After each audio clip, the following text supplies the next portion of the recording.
Hello everyone, welcome to English with Shreyasi. আজকের ভিডিওতে আমি 5টা ডেলি ইউজ ইডিয়মস শেয়ার করব, যেগুলো তোমরা খুব সহজেই তোমাদের ডেলি কনভারসেশনে ইউজ করতে পারবে। যারা চ্যানেলটাতে প্রথম এসেছো, চ্যানেলটাকে সাবস্ক্রাইব করো, ভিডিওটাকে লাইক করো আর কমেন্টে লিখে জানিও তোমাদের এই ভিডিওটা কেমন লাগলো। চলো শুরু করা যাক। প্রথম ইডিয়ম হলো আ ওয়াক ইন দ্য পার্ক। মনে করো তুমি পার্কে হাঁটতে গেছো, সেটা কি খুব কঠিন একটা কাজ? না। তাহলে আ ওয়াক ইন দ্য পার্ক মানে হচ্ছে খুবই সহজ একটা কাজ। যখন আমরা বলতে চাইছি কোনো একটা কাজ খুবই সহজ, তখন আমরা এই ইডিয়মটা ইউজ করব, আ walk in the park. Synonym easy, simple. যখন কোনো ওয়ার্ড শিখবে তার মিনিংয়ের সাথে সাথে তার সিনোনিমটাও শিখবে, সেটা তোমাকে কনফিডেন্স দেবে সেই ওয়ার্ডটাকে সেন্টেন্সের মধ্যে ইউজ করার জন্য। পরীক্ষাটা আমার জন্য খুবই সহজ ছিল। The exam was a walk in the park for me. প্রেজেন্টেশনটার জন্য চিন্তা করো না, এটা ভীষণই একটা সহজ কাজ। Don't worry about the presentation, don't worry about the presentation, it's a walk in the park. ইন্টারভিউটা খুবই সহজ ছিল, কারণ আমি প্রিপেয়ার হয়ে গিয়েছিলাম। The interview was a walk in the park. The interview was a walk in the park because I was well prepared. Because I was well prepared. আমাদের second idiom হলো ওয়েন পিগস ফ্লাই। এবার বলো, পিগসের কি wings বা ডানা থাকে ওড়ার মতো? না। তাহলে পিগস কি উঠতে পারবে? না। তাহলে কোনো একটা কাজ যখন আমরা বলছি যেটা হওয়া কখনোই সম্ভব নয়, চান্স খুবই কম, যেটা না হওয়ার মতনই ধরে নিতে হবে, তখনই আমরা এই ইডিয়মটা বলবো when pigs fly. Synonyms never, not a chance, impossible. তার মানে বুঝতে পারছো, যখন তুমি বলতে চাইছো ইম্পসিবল, নট এ চান্স, তখনই তুমি ইউজ করতে পারো ওয়েন পিগস ফ্লাই। ও আমার কাছে ক্ষমা চাইবে, এটা কখনো সম্ভব নয়। He will apologise to me when pigs fly. ও কি কোনোদিন সময় নষ্ট করা বন্ধ করবে? এটা কখনোই সম্ভব নয়। Will he ever stop wasting time? Will he ever stop wasting time when pigs fly.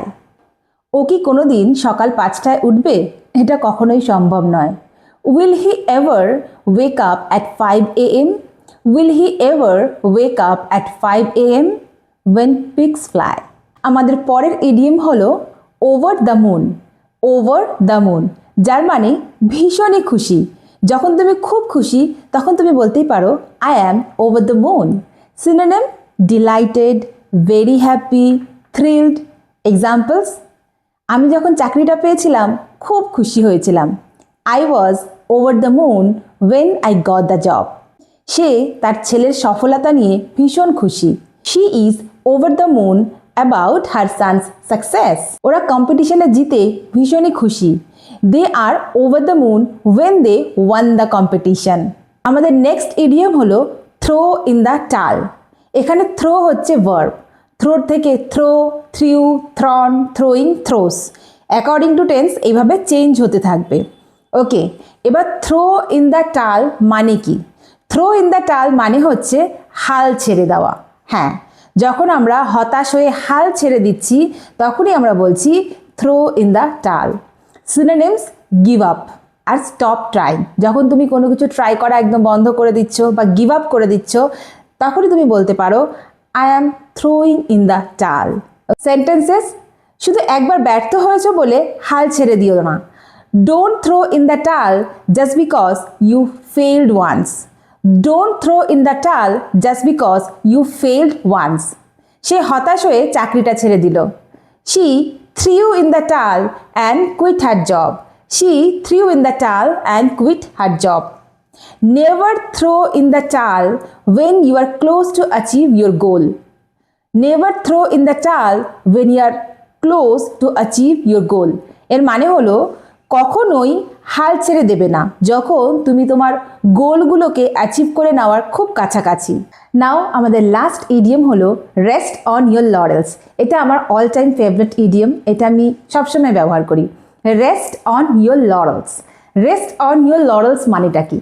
যখন আমরা কিছু লাইফে অ্যাচিভ করেছি, ধরো পরীক্ষায় ভালো নাম্বার পেয়েছো, বা ধরো তুমি একটু একটু কথা বলতে শিখে গেছো ইংলিশে, বা তুমি একটা ভালো চাকরি পেয়েছো, ওকে, বা কোনো একটা কম্পিটিশন জিতেছো, এগুলো যে তোমার অ্যাচিভ করলে, তুমি তোমার যে অ্যাচিভমেন্টসগুলো হলো, এই অ্যাচিভমেন্টসগুলো পাওয়ার পরে তুমি যদি স্যাটিসফাইড হয়ে বসে থাকো, that mean you are resting on your laurels. Examples, তুমি পরীক্ষায় ভালো নাম্বার পেয়েছো কিন্তু সেটা নিয়ে সন্তুষ্ট হয়ে বসে থাকো না।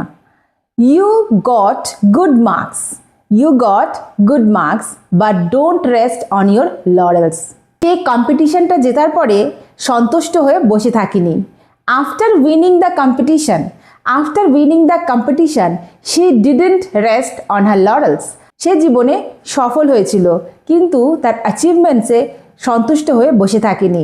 হি became successful but never rested on his laurels. যদি ভিডিওটা ভালো লেগে থাকে, লাইক, শেয়ার আর চ্যানেলটাকে সাবস্ক্রাইব করো, আর কমেন্টে অবশ্যই লিখে জানিও। আর থ্যাংক ইউ ফর ওয়াচিং।